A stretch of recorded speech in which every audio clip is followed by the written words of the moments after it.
50 రాళ్ల మరవలోని శనీశ్వర స్వామి వారి జయంతి వేడుకలు. పుంగనూరు పట్టణ పరిధిలోని 50 రాళ్ల మరవలో వెలసి ఉన్నటువంటి శనీశ్వర స్వామి వారి జయంతి వేడుకలు శనివారం నాడు అత్యంత వైభవంగా నిర్వహించడం జరిగింది. స్వామివారికి తైలాభిషేకములు, పంచామృతాభిషేకములు నిర్వహించిన అర్చక స్వాములు, ఆపై శనీశ్వర స్వామి వారికి విశేషమైనటువంటి పూజా కార్యక్రమాలు నిర్వహించారు. శనీశ్వర స్వామి జయంతి రోజు కావడంతో వేల సంఖ్యలో భక్తులు స్వామి వారి దర్శనం కోసం అనుకున్న దానికంటే ఎక్కువగా భక్తులు విచ్చేయడంతో భక్తులెవరికి అసౌకర్యం కలగకుండా అన్ని జాగ్రత్తలు తీసుకున్నామని ఆలయ అర్చకులు మంజునాథ్ స్వామి తెలిపారు. నీలాంజన సమాభాసం రవిపుత్రం యమాగ్రజం ఛాయామార్తాండ సంభూతం తం నమామి శనైశ్చరం. భక్తాగ్రేసరులకు విజ్ఞప్తి.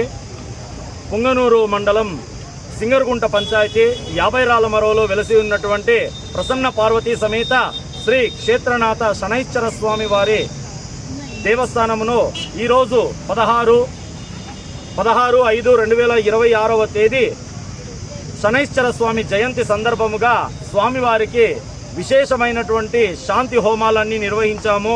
అలాగే ఉదయం 7 గంటల నుంచి స్వామివారికి తైలాభిషేకము, పంచామృతాభిషేకము నిర్వహించాము. అలాగే 9:30 స్వామివారికి విశేషమైనటువంటి పూలంగి సేవ, 10 గంటలకు మహామంగళారతి, తీర్థప్రసాద వినియోగము సేవా కార్యక్రమాలు నిర్వహించాము. ఇక్కడకు ఈ క్షేత్రానికి పుంగనూరు మండలమే కాకుండా చుట్టుపక్కల ఉన్నటువంటి గ్రామాలు, చుట్టుపక్కల ఉన్నటువంటి మండలాలు అన్ని గ్రామస్తులు కూడా వచ్చి ఇక్కడ స్వామివారి కృపకు పాత్రులు అవుతున్నారు.